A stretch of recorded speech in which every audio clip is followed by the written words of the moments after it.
साथियों, आज का जो हमारा टॉपिक है वो रहने वाला है मौर्य काल, और ये आपके एंशियंट हिस्ट्री का टॉपिक है। हिस्ट्री की 13वीं नंबर की क्लास है। बेटा, मौर्य काल से प्रश्न आता है क्योंकि चंद्रगुप्त मौर्य के बारे में आप जानते हो, बिंदुसार को भी जानते हो, अशोक को भी जानते हो। ये बड़े महान शासक होते हैं इस वंश से रिलेटेड। ठीक है, तो यहाँ से प्रश्न बनना तो लाजमी है। तो मैं ए से लेकर के चलूँगा, मतलब बेसिक से लेकर के चलूँगा और एक बेहतर स्टैंडर्ड लेवल तक जाऊँगा, जिससे कि अगर वो प्रश्न को कितना भी घुमाता है तो उसके बहकावे में आप ना फंसें। बेटा, प्राचीन भारत के इतिहास में मौर्य काल एक ऐसे समय को बताता है जिसमें ना केवल राज्य का विस्तार देखने को मिलता है, बल्कि विदेशियों के साथ अच्छे खासे संबंध भी हमारे भारतीय राजा स्थापित करते हैं। इस वंश की अगर हम स्थापना की बात करें, ठीक है, तो अब शुरुआत हम करते हैं। तो इस वंश की स्थापना मौर्य काल भी कह सकते हो, मौर्य वंश भी कह सकते हो। तो इस वंश की जो स्थापना है वो चंद्रगुप्त मौर्य के द्वारा की जाती है। ठीक है, चंद्रगुप्त मौर्य के द्वारा इस वंश की स्थापना की जाती है। ठीक है, चंद्रगुप्त मौर्य के द्वारा मौर्य काल या मौर्य वंश की स्थापना होती है, और सबसे ज़्यादा विस्तार भी इन्हीं के समय में होता है। सबसे ज़्यादा विस्तार, ठीक है, सबसे अधिक विस्तार इस साम्राज्य का जो था वो इन्हीं के समय में होता है। किसके? चंद्रगुप्त मौर्य के समय में। हाँ, ये बात जरूर है कि आगे चल करके आपके जो है इस वंश से रिलेटेड बिंदुसार भी आएंगे। ठीक है, कौन आएंगे बेटा? बिंदुसार भी आएंगे, आगे चल करके अशोक भी आएंगे, लेकिन इतना विस्तार देखने को नहीं मिलेगा। हाँ, बहुत सारे काम करेंगे, ये राजनीतिक काम भी करेंगे, साम्राज्य के लिए राजनीतिक एकता में बांधने का भी साम्राज्य को काम करेंगे, तो बहुत सारा काम तो ये करेंगे। लेकिन जो विस्तार वाला मामला है कि सबसे ज़्यादा विस्तार तो भैया चंद्रगुप्त मौर्य के शासनकाल में होता है। तो प्रश्न बहुत बार पूछा गया है, आप इसे थोड़ा ध्यान रखिएगा। ठीक है, आगे चलकर हम देखते हैं कि चंद्रगुप्त मौर्य के समय में अधिक से अधिक विस्तार होता है। तो स्वाभाविक सी बात है, शुरुआत भी हमें यहीं से करनी पड़ेगी, तो हम शुरुआत भी यहीं से करते हैं। ठीक है, तो स्थापना चंद्रगुप्त मौर्य के द्वारा की गई। इसके बाद बिंदुसार आए, फिर अशोक आए, फिर बहुत सारे शासक आए, लेकिन दमदार उतने नहीं रहे। तो जो महत्वपूर्ण रहेंगे उन पर हम डिस्कशन करेंगे, बाकी को हम क्विट कर देंगे। वो कोई मतलब नहीं है, क्योंकि वहाँ से प्रश्न आएगा नहीं आपकी परीक्षा में। ठीक है, तो चलिए अब हम सीधे चंद्रगुप्त मौर्य से ही शुरुआत कर लेते हैं। ठीक, चलो, तो अब हम बात करते हैं चंद्रगुप्त मौर्य की। ठीक है, ओके, तो अब बारी आई चंद्रगुप्त मौर्य की। चंद्रगुप्त मौर्य, अब अगर हम बात करें चंद्रगुप्त मौर्य का टाइम पीरियड क्या था शासन का, तो बेटा इनका शासनकाल जो था वो 323 से लेकर 295 ईसा पूर्व था। मतलब 323 ईसा पूर्व से 295 ईसा पूर्व तक ये शासन करते हैं। ठीक है, कहाँ पर करते हैं अभी सब पता चलेगा। बेटा एक्चुअली क्या होता है, चंद्रगुप्त मौर्य अपने गुरु के साथ मिलते हैं। इनके गुरु थे, और गुरु का नाम क्या था? उन्हें चाणक्य के नाम से भी जाना जाता है, कौटिल्य के नाम से भी जाना जाता है। ठीक है, और विष्णुगुप्त के नाम से भी जाना जाता है। ठीक है, विष्णुगुप्त के नाम से भी जाना जाता है। ये तीनों एक है बंदे के नाम है, कौटिल्य कहो, विष्णुगुप्त कहो, चाणक्य कहो। इनकी सहायता से क्या होता है, मगध पर आक्रमण कर देते हैं, और मगध पर जो मगध का शासक था उस समय वो होता है धनानंद। ठीक है, शासक का नाम क्या था? धनानंद। इसे मार देते हैं, हटा देते हैं पद से, और उसके बाद मगध पर किसका साम्राज्य हो जाता है? तो चंद्रगुप्त मौर्य का शासन फलने फूलने लगता है। तो ये बात तो भैया समझ में आ गई आपको कि कहानी कैसे हुई।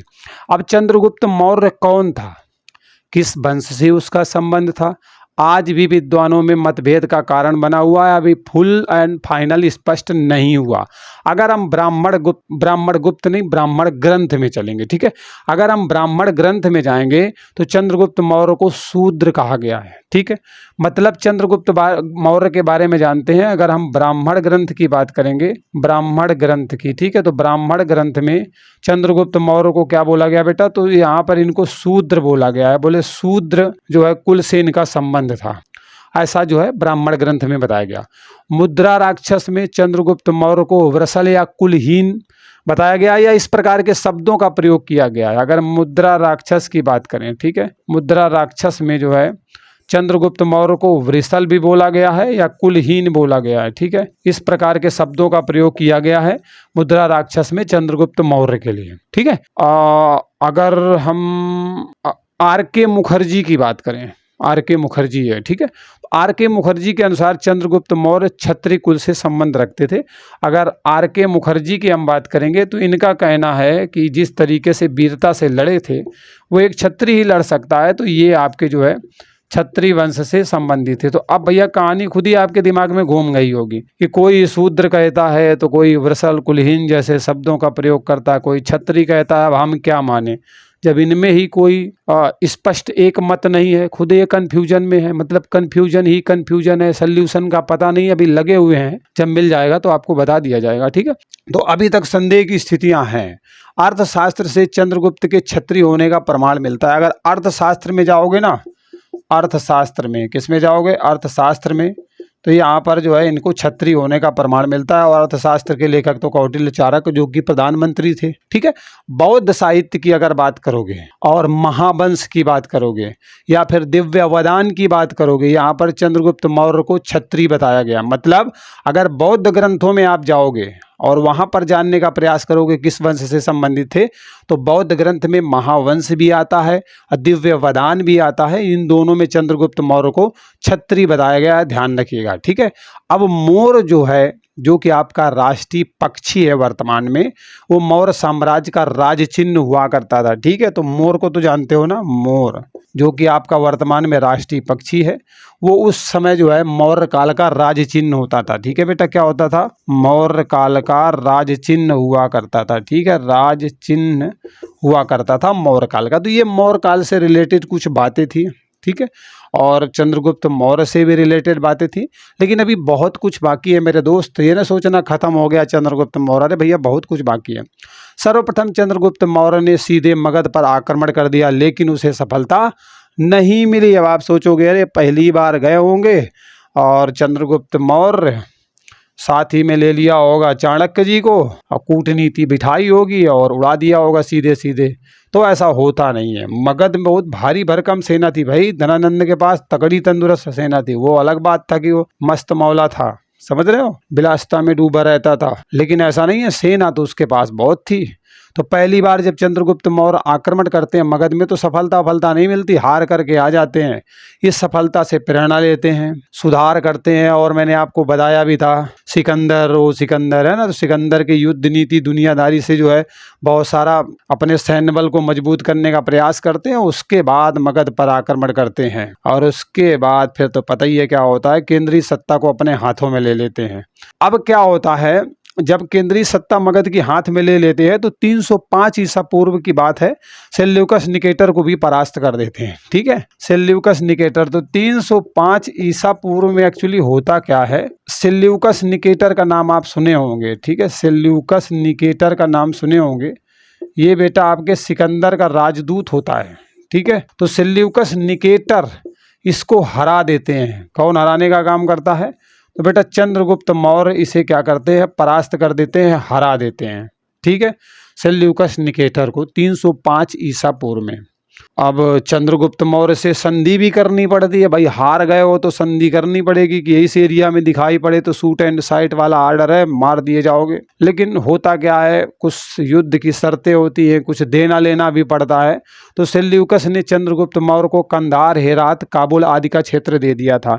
तो सेल्यूकस निकेटर ने सोचा कि अब क्या किया जाए, तो हेरात वाला क्षेत्र था, ठीक है, काबुल वाला क्षेत्र था और जो मकरान वाला क्षेत्र था ये दे देता है कि भैया ले लो यार, दहेज में ले लो, जैसे भी बने संधि की शर्तों में ले लो। समझ रहे हो ना, संधि किया और काबुल, हेरात, कंधार, ठीक है, कंधार क्षेत्र भी था, ये सब का सब क्षेत्र जो है दे दिया जाता है किसको, विशेष करके हेरात, काबुल और कंधार क्षेत्र जो है दे देता है सेल्यूकस निकेटर चंद्रगुप्त मौर्य को।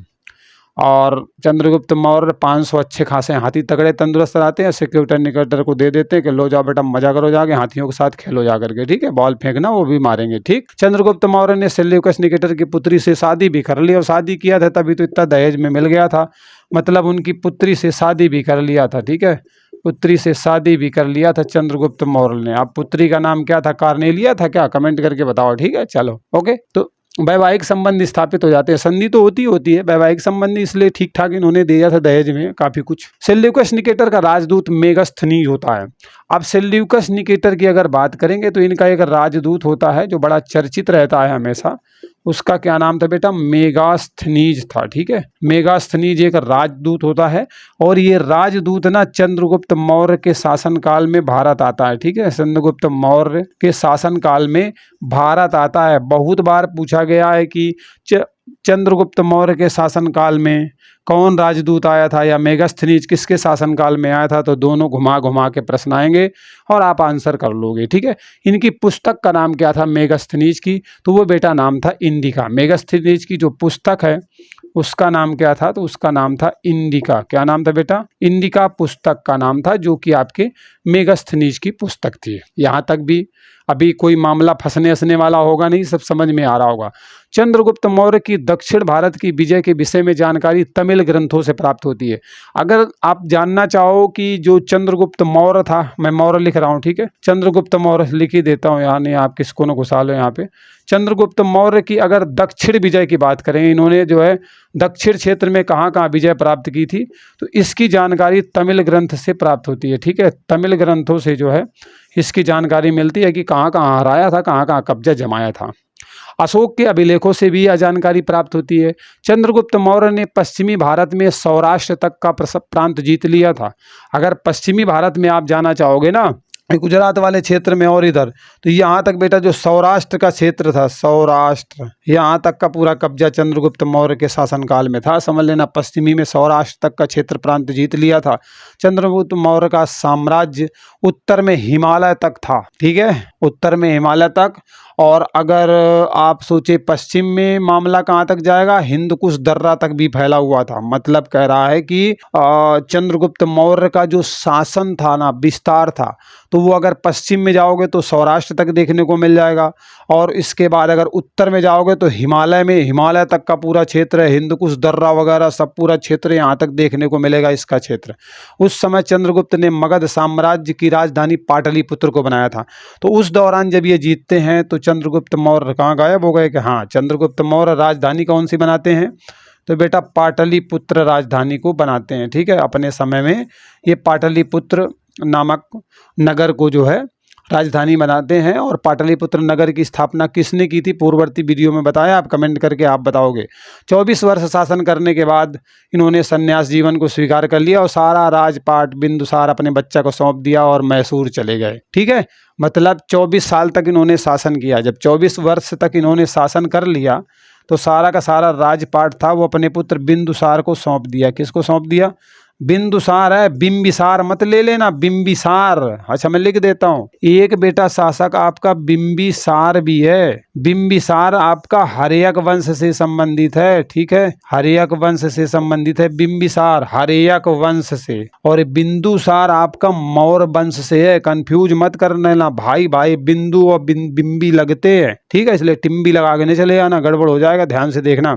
इसके बाद सारा राजपाट सौंप देते हैं बिंदुसार को और मैसूर चले जाते हैं। कहाँ पर चले जाते हैं, तो भैया आपके जो है कहाँ गए मौर्य जी, ये चंद्रगुप्त मौर्य हैं, तो ये कहाँ पर चले जाते हैं, मैसूर चले जाते हैं। कर्नाटक के मैसूर में जो है चले जाते हैं, छोड़ करके सारा राजपाट। 298 ईसा पूर्व में उपवास के दौरान, ठीक है, मैसूर में जब ये उपवास कर रहे होते हैं और 298 ईसा पूर्व की बात है, तो इनकी क्या होती है, मृत्यु का समाचार आता है। अर्थात यहाँ पर इनकी इस तरीके से उपवास के दौरान मृत्यु हो जाती है। और इस तरीके से चंद्रगुप्त मौर्य की मृत्यु का उल्लेख आपको जैन धर्म में संलेखन के नाम से मिलेगा। मतलब जैन धर्म में आप ढूंढोगे कि किस तरीके से गौतम बुद्ध का मामला नहीं भैया, चंद्रगुप्त मौर्य की मृत्यु हुई थी, तो इस घटना को जैन ग्रंथों में क्या बोला गया है, संलेखन कहा गया है। क्या बोला गया? संलेखन कहा गया है। ठीक, तो इतनी सी बातें आपको समझ में आ गई। तो अब राजपाट इन्होंने सौंप ही दिया है बिंदुसार को, तो भैया आप बात भी करनी पड़ेगी उन पर। ठीक है, तो चलो ये बात तो आपको समझ में आ गई कि किस तरीके से जीवन चक्र चला चंद्रगुप्त मौर्य का, उन्होंने कितनी बहादुरी के साथ कितने साल तक शासन किया, तो 24 वर्ष तक किया। ठीक है, कहाँ कहाँ का क्षेत्र जीता, कौन कौन से राजदूत आए, है ना, सेल्यूकस निकेटर को किस तरीके से मारा, क्या क्या क्षेत्र सेल्यूकस निकेटर ने संधि शर्त या शादी की शर्तें जो भी समझ लो दहेज में दिया या फिर असंधि शर्तों के हिसाब से दिया, तो क्या क्या दिया ये सब बातें आपको समझ में आ गई। वीडियो कैसा लग रहा है कमेंट करके बताइएगा, और मोटिवेशन बनाने के लिए कंजूसी ना करते हुए लाइक फटाफट दबा दीजिए, ठीक है। इस तरीके की वीडियो चाहिए तो चैनल को सब्सक्राइब कर लेना, क्योंकि ये बेटा पेड में भी नहीं मिलता है इस तरीके का, समझ लेना, दे के चले आते हो, उससे बेहतर दिया जा रहा है तब भी, है ना।